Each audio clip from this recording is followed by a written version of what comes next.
This video is brought to you by AKSIAS. Hi అందరికీ, నా పేరు లక్ష్మీ పవన గాయత్రి. నేను ఈసారి 427 ర్యాంక్ ఇన్ సివిల్ సర్వీసెస్లో సాధించాను. నేను జైత్యాల్లో 9th క్లాస్ వరకు చదువుకున్నా. తర్వాత ఐఐటి ఖరగ్పూర్లో బీటెక్ ఎలక్ట్రానిక్స్లో కంప్లీట్ అయిపోయింది. దాని తర్వాత నాకు సామ్సంగ్లో ఇంటర్న్షిప్ చేశా. దాని తర్వాత రాబర్ట్ బాష్లో జాబ్ వచ్చింది. కానీ ఇవన్నీ వద్దనుకొని నేను సివిల్ సర్వీసెస్ నా కెరీర్గా చూస్ చేద్దాం అనుకున్నాను. అండ్ నా ఫ్రెండ్స్ అందరు కూడా దీంట్లో ఎంఎన్సీస్లో వర్క్ చేస్తుండే.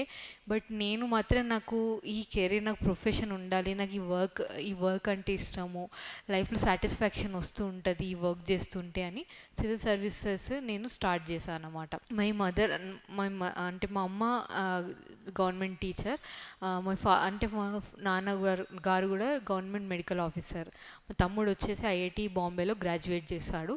నెక్స్ట్ థింగ్, ఇప్పుడు నా జర్నీ చెప్తాను. అంటే ఎన్ని ఇయర్స్ ఆఫ్ జర్నీలో, అంటే 2015లో స్టార్ట్ చేశా, 2020లో ఎండ్ అయింది. సో ఫస్ట్ అటెంప్ట్ నుంచి లాస్ట్ అటెంప్ట్ వరకు ఎంత చేంజ్ వచ్చింది. ఫస్ట్ అటెంప్ట్లో నాకు ఇంతగానం నాలెడ్జ్ లేదన్నమాట. నాలెడ్జ్ అని కాదు, స్ట్రాటజీ ఎలా ఉండాలి, ఐడియా కూడా ఎక్కువ లేదు. అండ్ నేను ఇంకెవరిని కూడా ఎక్కువ అడగలేదు. సో అప్పుడు అంటే ఎక్కువ ఎఫర్ట్ పెట్టలేదు దీన్ని. ఐఐటి కదా, ఏముంది ఈజీగా సాధిస్తాను అనుకున్నాను. కానీ యూపీఎస్సీ మొత్తం డిఫరెంట్. ఎవరికైనా అది అందరికీ ఈక్వల్. దానికి కావాల్సింది కొన్ని ట్రేడ్స్ ఉన్నాయి, ఇవన్నీ చేయాలి. అవి చేస్తే మనం సక్సెస్ఫుల్ అవుతాం అన్నమాట. సో ఫైనల్ అటెంప్ట్కి ఈ అటెంప్ట్కి డిఫరెన్స్ చెప్తా. ఫస్ట్ నేను అంతకుముందు నా ప్లాన్ అనేది 1 month ఉండేది. ఫస్ట్ ప్లాన్ వచ్చేసేసి హోల్ ఇయర్ వైజ్ వేసుకోవాలి. ఇయర్ కాకుండా ఇంటర్వ్యూ లాస్ట్ వరకు ఎలా ఉండేదో అనేది వేసుకోవాలి. ఆ ప్లాన్లో మెయిన్స్కి స్ట్రాటజీ చేసుకోవాలి, ప్రిలిమ్స్కి స్ట్రాటజీ చేసుకోవాలి, ఈవెన్ ఇంటర్వ్యూకి కూడా వెళ్తున్నావు అనుకుంటేనే ఇదంతా. సో అదొకటి. మళ్ళీ ఆ ప్లాన్ చేసి సరిపోదు. ఆ టాస్క్లని చిన్న టాస్క్ డివైడ్ చేసేసి ఫినిష్ చేస్తూ ఉండాలి. ఒక వీక్లీ టాస్క్, మంత్లీ టాస్క్, అట్లా అన్ని టాస్క్ చేసుకుంటూ ఫినిష్ చేస్తూ ఉండాలి. తర్వాత ఈచ్ స్టేజ్కి వచ్చేసి ఒక్కొక్క స్ట్రాటజీ ఉండాలి. ప్రిలిమ్స్ ఉందనుకోండి, ఓన్లీ ఒక సెట్ ఆఫ్ బుక్స్ ఉంటాయి స్టాటిక్కి. డైనమిక్ ఏమో కరెంట్ అఫైర్స్ ఉంటాయి. దాన్ని మగ్ చేస్తూ అంతే రివైజ్ చేస్తూ దాన్ని అంటే ఎన్సీఆర్టీస్ బేసిక్స్ అంతా కంప్లీట్ చేసి ఈ స్టాండర్డ్ బుక్స్ చదివేసినాక మనము కరెంట్ అఫైర్స్ కంప్లీట్ చేస్తూ ఉండి దాన్ని రివిజన్ చేస్తూ టెస్ట్ సిరీస్ ఇస్తూ ఉండాలి. ఇది ప్రిలిమ్స్కి స్ట్రాటజీ వచ్చేసి. అదే మెయిన్ స్ట్రాటజీ అయినప్పుడు ఆన్సర్ రైటింగ్ అనేది బాగా ప్రాక్టీస్ చేస్తూ ఉండాలి. ఆన్సర్ రైటింగ్ ఎలా అంటే ఎక్కడెక్కడ జిఎస్కైనా ఆప్షనల్కైనా రెండు ఒకటే. కానీ మళ్ళీ ఈ పేపర్కి వచ్చేసేసి ఒక్కొక్క స్ట్రాటజీ ఉంటుంది. ఆన్సర్ రైటింగ్ కూడా కంటెంట్ బాగుండాలి. కంటెంట్ బాగుండి దాని తర్వాత కొటేషన్స్, ఎగ్జాంపుల్స్, డేటా ఇలాంటివి అన్నీ యాడ్ చేసుకుంటూ పోతూ ఒక్కొక్క రోజుకి ఇంప్రూవ్మెంట్ చేస్తూ ఉంటే ఆన్సర్ జిఎస్కైనా ఆప్షనల్కైనా బాగుంటుంది. మెయిన్స్లో మళ్ళీ నన్ను అడిగితే నేను కాన్సన్ట్రేట్ చేసింది ఆప్షనల్, నా ఎస్ఏ, ఎథిక్స్ పేపర్. సో ఇవి చేసుకుంటూ GS1 నా వీక్నెస్ ఉండేది. సో దాన్ని కూడా పాజిటివ్ చేస్తూ ఇవన్నిటిని కవర్ చేసుకొని ఒక స్ట్రాటజీ పెట్టుకున్నాను అన్నమాట. ఆన్సర్ రైటింగ్ అన్నీ 20కి 20 క్వశ్చన్స్ కవర్ చేసేదాన్ని. కవర్ చేసేసినాక డైలీ ప్రాక్టీస్ చేయడం, ఆన్సర్స్, టెస్ట్ సిరీస్ని రాయడము, క్వాలిటీ ఆఫ్ దట్ క్వాలిటీ అనేది చాలా ఇంపార్టెంట్. మెయిన్స్కి వచ్చేసరికి ఆన్సర్స్లో క్వాలిటీ ఉంటే బాగుంటుంది.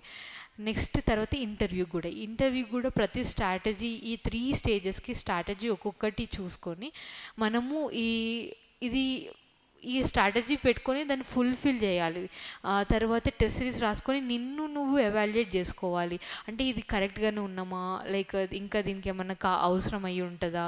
సో ఇలాంటిది ప్రిపేర్ చేసుకుంటూ ఉంటే చాలా బెటర్ ఉంటుంది.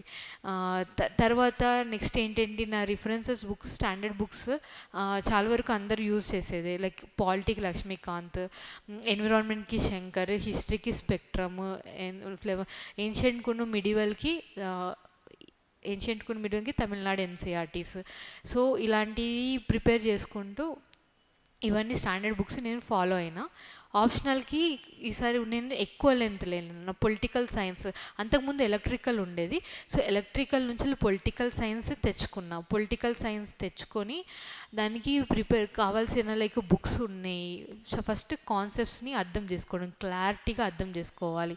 క్లారిటీ అర్థం చేసుకున్నాక ఆన్సర్ రైటింగ్ రాస్తూ ఇంప్రూవ్ చేసుకుంటూ ఉండాలి. థింకర్స్‌ని యాడ్ చేస్తూ ఉండాలి. వాళ్ళ బుక్స్‌ని రిఫర్ చేస్తూ ఉండాలి. కరెంట్ అఫైర్స్‌ని మిక్స్ చేస్తూ ఉండాలి. సో, ఆప్షనల్‌కి మనకి ఎక్కువ వర్క్ చేయాల్సి ఉంటుంది నన్ను అడిగితే. జనరల్ స్టడీస్ ఐడియా ఉండి 10 పాయింట్స్ ఉంటే పర్వాలేదు. బట్ ఆప్షనల్‌లో ఇన్ డెప్త్‌గా చదువుతూ ఉండాలి. అండ్ దానికి ప్రాక్టీస్ చేస్తూ ఉండాలి. దాన్ని ఎప్పుడు రివైజ్ చేస్తూనే ఉండాలి. అది ఒక ఇయర్ లాంగ్ ప్రిపరేషన్ ఆప్షనల్ అనేది. ఎందుకంటే ఇంటర్వ్యూలో కూడా నీ ఆప్షనల్ నుంచి క్వశ్చన్స్ అడుగుతూ ఉంటారు. కాబట్టి ఆప్షనల్ అనేది చాలా చాలా important. In political science if you AKS has good material, so you can refer to that material because it is prepared from advice of experts, taking advice from the experts, even rankers also.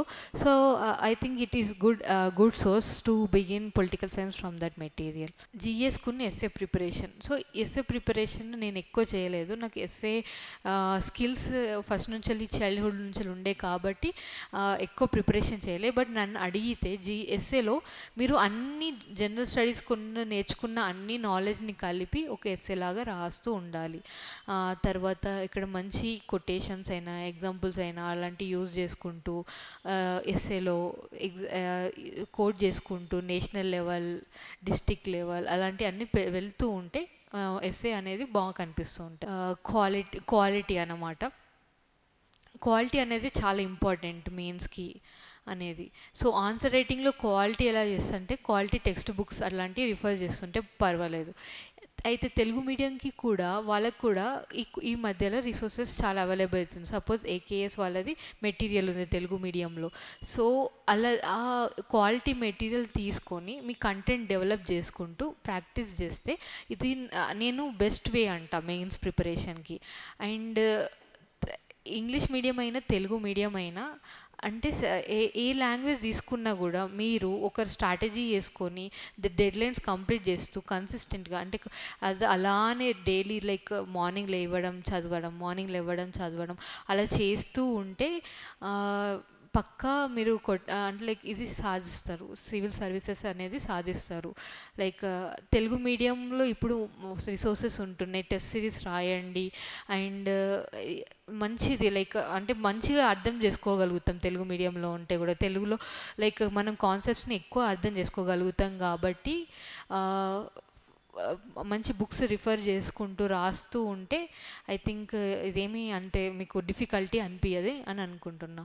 And next thing నేను ఏం advise చేస్తానంటే మీరు ఏ goal అయినా కూడా దానికి డెడికేషన్గా work చేస్తే హార్ట్తో work చేస్తే achieve చేస్తారు. నాకు inspirational figure Abdul Kalam sir ఉండేది. అతని బుక్స్ నేను చదివి నాకు నేను ఎక్కడో జగిత్యాల నుంచి ఇక్కడి దాకా వచ్చిన అని అంటే ఆ బుక్స్ అతను అన్న కలలు కనడం మానద్దు అన్న. సో అలాంటివి నన్ను చాలా మోటివేట్ చేశాయన్నమాట. ఇలాంటి ఒక మోటివేషన్ ఫిగర్ నా ఫ్రెండ్స్ ఉన్నారు. మంచి సపోర్ట్ సిస్టమ్ ఉంది. మా ఫ్యామిలీ వాళ్ళందరూ ఉన్నారు. సో ఇలా ఉండడం అనేది లక్కీ నాకు. అండ్ ఎన్ని అటెంప్ట్స్కి నేను డైలీ స్ట్రాంగ్ అవుతూ వెళ్ళిన లాస్ట్కి ఇది సాధించాలి అని గట్టిగా పట్టుకున్నా. సో ఆ విల్ పవర్ అనేది మీ అందరిలో ఉంటుంది అని అనుకుంటున్నా. అండ్ మీ అటెంప్ట్స్కి ఆల్ ద బెస్ట్. మీరు అచీవ్ చేయండి, కష్టపడండి, సాధించండి. Thank you.